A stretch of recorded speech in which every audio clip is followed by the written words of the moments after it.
प्रिय विद्यार्थियों, जय श्री राम। साहित्यिक हिंदी में एक बार फिर से आप सभी का हार्दिक स्वागत है।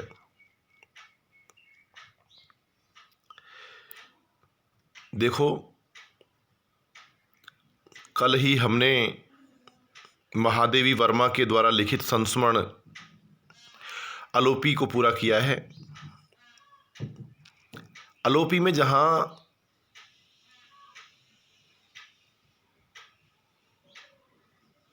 एक ऐसे व्यक्ति का परिचय हमने पढ़ा जो आंखों से अंधा था, गिरा नयन नयन बिन वाणी, और उसकी वाणी उसके नेत्रों का कार्य करती थी। उसका परिणाम, उसका अंत खराब रहा, ये अलग बात है। आज हम निबंध पढ़ने जा रहे हैं शिरीष के फूल, जिसके लेखक आचार्य हजारी प्रसाद द्विवेदी हैं। एक महत्वपूर्ण पाठ है नंबरों के दृष्टिकोण से। इस पाठ से अवश्य प्रश्न बनते हैं। लगभग 3 नंबर का प्रश्न इस पाठ से बनेगा। ध्यान से पढ़ें आप। हजारी प्रसाद द्विवेदी का जो साहित्यिक परिचय है वो आप लोगों को मैं सेंड कर दूंगा। फिर भी हम इसको पढ़ लेते हैं। भारतीय संस्कृति, धर्म, दर्शन और इतिहास के आख्याता यानी व्याख्याता, उसकी व्याख्या करने वाले प्रसिद्ध निबंधकार, उपन्यासकार, आलोचक और सफल अध्यापक रहे आचार्य द्विवेदी जी का जन्म, हजारी प्रसाद द्विवेदी का जन्म 1907 ईस्वी में उत्तर प्रदेश के बलिया जिले के आरत दुबे का छपरा नामक गांव में हुआ था। आरत दुबे इनके दादाजी का नाम था। आरत दुबे कौन थे? इनके दादाजी थे। उन्होंने एक स्थान को बसाया था, छपरा को। पर कहते हैं ना, फलाने सिंह का बास, रामजीलाल का बास, साधन का बास है, गुसिंगान का बास, पुरोहितों का बास। तो ये जो आरत दुबे का छपरा इनके दादाजी ने बसाया था, उस गांव में हुआ था। इनके पिता का नाम श्री अनमोल द्विवेदी। क्या नाम था पिता का? अनमोल द्विवेदी। और माता का नाम श्रीमती ज्योतिषमती था।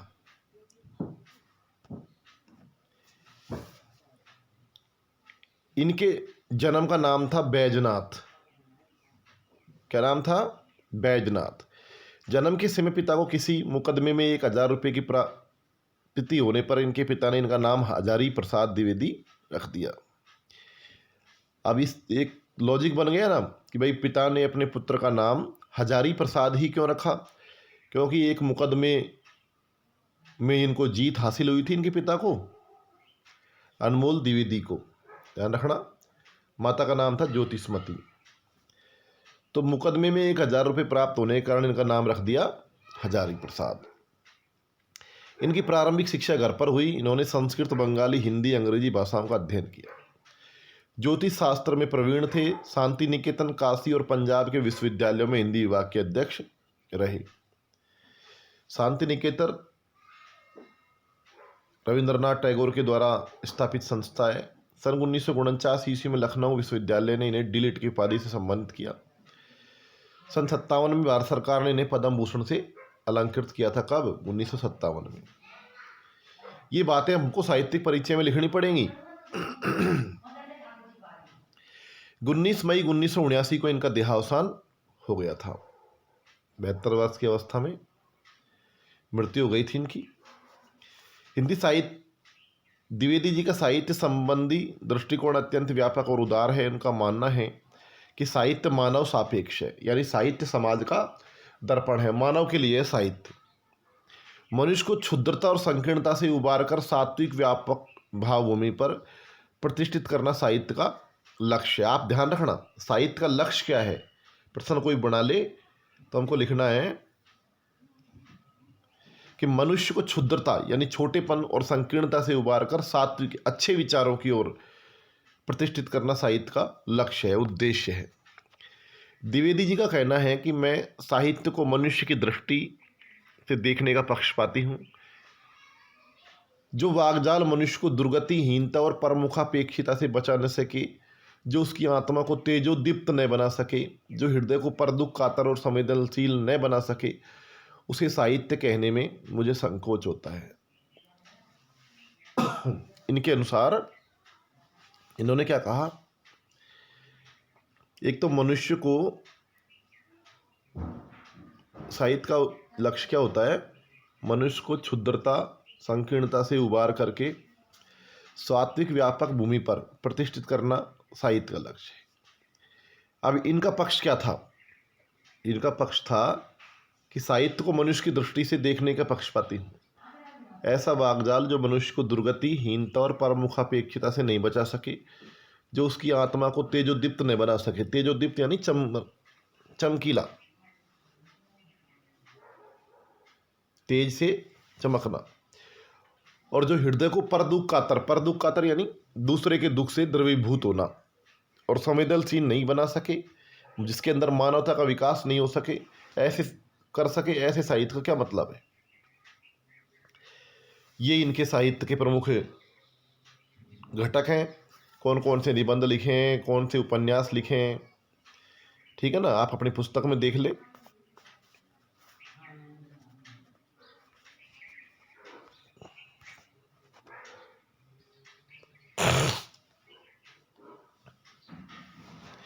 प्रस्तुत ललित निबंध कौन सी कैटेगरी में है, ये ललित निबंध की कैटेगरी में है।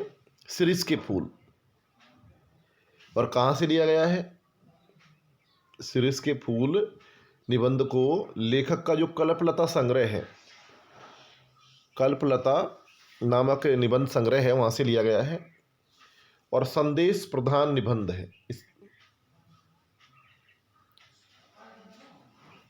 यानी इसमें संदेश दिया गया है, जिसमें द्विवेदी जी ने आंधी लू और गर्मी की प्रचंडता में अविचल होकर चल मानी जो चलने वाला है, अभी मानी नहीं यानी जो नहीं चले, एक जगह स्थिर रहे, कोमल पुष्प का सौंदर्य बिखेरने वाले शिरीष की तुलना अवधूत से की है। अवधूत कहते हैं सन्यासी को। अवधूत का मतलब क्या होता है, सन्यासी। तो सन्यासी से करते हुए मनुष्य की अजय जिजीविषा, बहुत कठिन शब्दों का प्रयोग किया गया है, कठिन शब्दावली युक्त पाठ है। तो मनुष्य की अजय जिजीविषा, ऐसी जिजीविषा शक्ति जिसको हराया नहीं जा सके।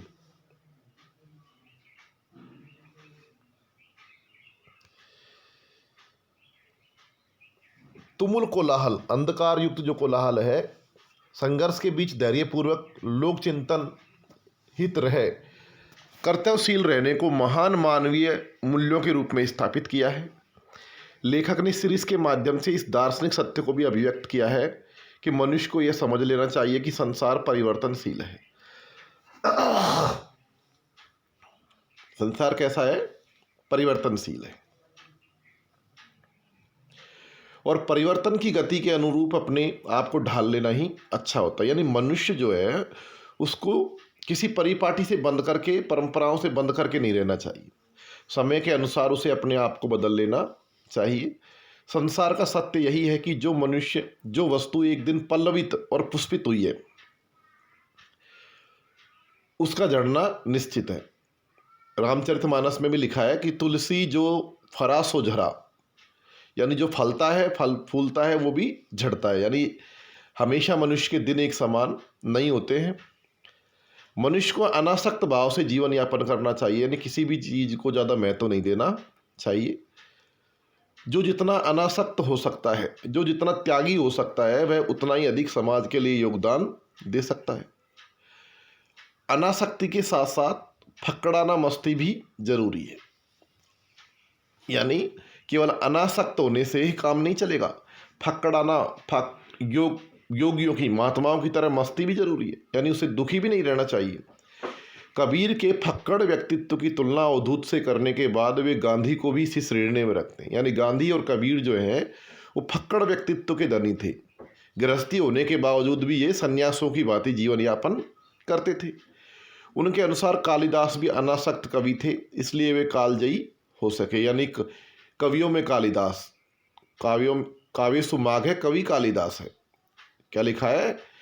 काव्येषु माघ है, काव्यों में तो माघ और कवियों में कालिदास प्रसिद्ध है।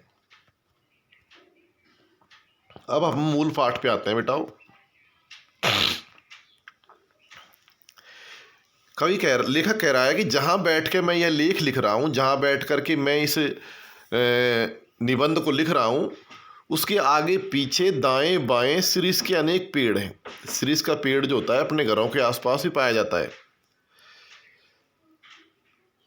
जेठ की जलती धूप में जबकि धरित्री यानी धरती निर्धूम यानी बिना धुएं के अग्निकुंड बनी हुई थी। गर्मी के मौसम में तो धरती वैसे जलती रहती है मई जून में। शिरीष नीचे से ऊपर तक फूलों से लद गया था। जब चारों ओर पत्ते झड़ने लग जाते हैं तब शिरीष का पौधा फूलों से लद जाता है। कम फूल इस प्रकार की गर्मी में फूल सकने की हिम्मत करते हैं। कर्णिकार यानी वचन चंपा, वन चंपा। कर्णिकार किसे कहते हैं? कंडेर को कहते हैं। कंडेर को पेड़ रहे ना अपने, कनेर का पेड़। और उसका आरगवद यानी अमलतास, अमरबेल की बेल होती है ना, की बात मैं भूल नहीं रहा हूँ, यानी वो भी हरे भरे रहते हैं। वे भी आसपास बहुत हैं, लेकिन शिरीष के साथ आरगवद यानी अमलतास की तुलना नहीं की जा सकती। वह 15-20 दिन के लिए ही फूलता है, वसंत ऋतु के पलाश की भांति। कबीर ने तो इस तरह 15 दिन के लिए लहक उठना पसंद नहीं किया था। यह भी क्या कि 10 दिन फूले फूल के फिर खंकड़ भया पलाश। 10 दिन फूले और फिर खंकड़ के खंकड़। तो उसने लिखा है कि 10 दिन फूला फूल के खंकड़ भया पलाश, यानी पलाश का जो वृक्ष है, जंगल की आग जिसको कहते हैं, वो कुछ दिन फूल करके जड़ जाता है। फूल तो शिरीष का ही है। बसंत के आगमन के साथ लहक उठता है और साढ़ तक तो निश्चित रूप से मस्त बना रहता है। मन रम गया तो भादों के महीने में भी निर्घात यानी बिना किसी आघात के उपसर्ग युक्त शब्दों का ज़्यादा प्रयोग किया गया है। फूलता रहता है, मूल शब्द है इसमें घात, और निर उपसर्ग है। निर यानी बिना, नहीं, बिना किसी आघात के फूलता रहता है। जब उमस तो आप जो जानते ही हैं, उमस अत्यधिक गर्मी चिपचिपाहट होती है, फिर प्राण उबलता रहता है और लू से हृदय सूखता रहता है। एकमात्र शिरीष कालजयी यानी काल को जीतने वाले अवधूत की भांति जीवन की अजयता का मंत्र प्रचार करता रहता है, अर्थात लोगों को जीवन जीने का संदेश देता रहता है। सूखता नहीं है। इसे हमें भी ये शिक्षा मिलती है कि परिस्थितियां चाहे कितनी ही कोरोना की बन जाए, हमें हमारी पढ़ाई को नहीं छोड़ना है। यद्यपि कवियों की भांति हर फूल पत्ते को देखकर मुग्ध होने लायक हृदय विधाता ने नहीं दिया है, परंतु मैं नितांत ठूंठ भी नहीं हूँ। लेखक क्या कह रहा है कि मेरे अंदर भले ही कवियों के जैसा हृदय नहीं है, फिर भी मैं ठूंठ नहीं हूँ, सूखा नहीं हूँ। शिरीष के पुष्प मेरे मानस में थोड़ी हिलोल जरूर पैदा करते हैं। यानी कोई व्यक्ति जो है वो कितना ही कठोर हृदय हो, सुंदर रूप को देख करके, सुंदर फूलों को देख करके, अच्छी खुशबू को देख करके आकर्षित हो ही जाता है। शिरीष के पुष्प मेरे मानस में, मेरे मन में थोड़ी हिलोर जरूर पैदा करते हैं। आगे बढ़ते हैं। शिरीष के वृक्ष बड़े और छायादार होते हैं। कई घरों के आगे लगे रहते हैं शिरीष के पौधे, और पहले प्राचीन काल में तो बहुत ज़्यादा लगाया जाता था इनको। पुराने भारत का रईस जिन मंगलजनक वृक्षों को अपनी पुष्प वाटिका में 4 दीवारी के भीतर लगाया करता था, उनमें एक शिरीष का पौधा भी है। ये किसने कहा गया है, उदाहरण कहाँ लिया गया है? ये वृंद संहिता के 5553 13 पेज पर से लिया गया है। अशोक, अरिष्ट यानी रीठा, महीने लगाती है ना बालों में, पुन्नाग और शिरीष के छायादार और घन मिश्रण, घने चिकने, घन मिश्रण का मतलब क्या है? घनी चिकनी हरितिमा से परिवेष्टित यानी आच्छादित, ढका हुआ वृक्ष वाटिका जरूर बड़ी मनोहर दिखती होगी। यानी ये जब पौधे सारे जो नाम गिनाए हैं, ये जहाँ पर लगे हुए होते हैं, ऐसी वाटिका बड़ी सुंदर दिखती है। वात्स्यायन कामसूत्र के जनक हैं, कामसूत्र जिन्होंने लिखा था स्त्री और पुरुष के लिए। बताया है कि वाटिका के सघन छायादार वृक्षों की छाया में ही झूला, झूला कहते हैं दोला, झूला तो अपन जानते ही हैं, लगाया जाना चाहिए, अर्थात छायादार पेड़ पर ही झूला लगाया जाना चाहिए। यद्यपि पुराने कवि बकुल, बकुल कहते हैं मौलश्री, आम के से पत्ते होते हैं मौलश्री में, कि पेड़ में ऐसी दोलाओं को लगा देखना चाहते थे, दोलाएं यानी झूलों को, पर सिरिस भी बुरा नहीं है। हालांकि सिरिस का पेड़ चिकना होता है, थोड़ा ज़्यादा कम मजबूत होता है, ज़्यादा मजबूत नहीं होता, टूट जाता है, डाल इसकी अपेक्षाकृत कमज़ोर होती है, पर उसमें झूलने वालियों का वजन भी तो बहुत ज़्यादा नहीं होता। कवि कहता है कि भले ही सिरिस का पौधा जो कमज़ोर होता है, लेकिन झूलने वाली भी तो कमज़ोर होनी चाहिए ना भाई। कमर जिनकी पतली है, जो पतली कमर वाली है, वो ही उस पर झूल सकती हैं। अब जिनकी कमर कमरा है, कमर तो है नहीं, कमरा है, वो कैसे झूलेंगी। कवियों की यही तो बुरी आदत होती है कि वजन का एकदम ख्याल नहीं करते। भाई कवि तो क्या करता है, जहां न पहुंचे रवि वहां पहुंचे कवि, तिल का ताड़ बना देते हैं। मैं तुंदिल नरपतियों की बात नहीं कर रहा हूं, तुंदिल यानी तोंद वाले, नरपति यानी ऐसी औरतें जिनको पेट आया रहता है, जिनकी कमर कमरा बनी हुई होती है, जो मोटी होती हैं, उनकी बात नहीं कर रहा हूं। वे चाहें तो, यानी ऐसे उन स्त्रियों के पति चाहें तो वो लोहे का पेड़ बनवा सकते हैं और अपनी स्त्रियों के लिए झूला उस पर डाल सकते हैं, ठीक है ना, लोहे की एंगल पर। सिरिस का पुष्प संस्कृत साहित्य में बहुत कोमल माना जाता है। मेरा अनुमान है कि कालिदास ने यह बात शुरू शुरू में प्रचारित की होगी, उनका कुछ इस पुष्प पर पक्षपात था। मेरा भी है, यानी हर एक लेखक का या कवि का किसी न किसी पर स्नेह होता है, मेरा भी है। कह गए हैं सिरिस पुष्प केवल भंवरों के पदों का कोमल दबाव सहन कर सकता है। क्या कहा गया है कि सिरिस का जो पौधा है वो इतना कोमल होता है वो कि भंवरों के पैरों को ही सहन कर सकता है, बाकी कोई उस पर चढ़ना चाहे तो गिर जाएगा। पक्षियों का तो बिल्कुल भी नहीं। पदम सहेत भ्रमरश्य पेलवम श्रीसम पुष्पम न पुनः पत्रत्राणम, अर्थात पक्षियों का तो बिल्कुल भी नहीं, भंवरों का ही वजन सहन कर सकता है। अब मैं इतने बड़े कवि की बात को कैसे टाल सकता हूं, कैसे मैं उसका विरोध कर सकता हूं। सिर्फ विरोध करने की हिम्मत नहीं होती तो भी कुछ कम बुरा नहीं था, या तो इच्छा भी नहीं है, यानी मैं विरोध करना भी नहीं चाहता हूं। खैर छोड़िए, दूसरी बात कर रहा था। सिरिस के फूलों की कोमलता देखकर परवर्ती, परवर्ती यानी बाद के, पूर्ववर्ती यानी पहले के, परवर्ती यानी बाद के, कवियों ने समझा कि उसका सब कुछ कोमल है। यानी जब ये कहा गया है कि वह केवल भंवरों के दाब को ही सहन कर सकता है, उस पर कोमलांगनी स्त्रियों को ही झूला झुलाया जा सकता है, ऐसा नहीं है। बाद के जो कवि हुए हैं उन्होंने उसको कोमल समझा, सब कुछ कोमल नहीं है उसका, यह भूल है। इसके फल इतने मजबूत होते हैं कि नए फूलों के निकल आने पर भी स्थान नहीं छोड़ते हैं।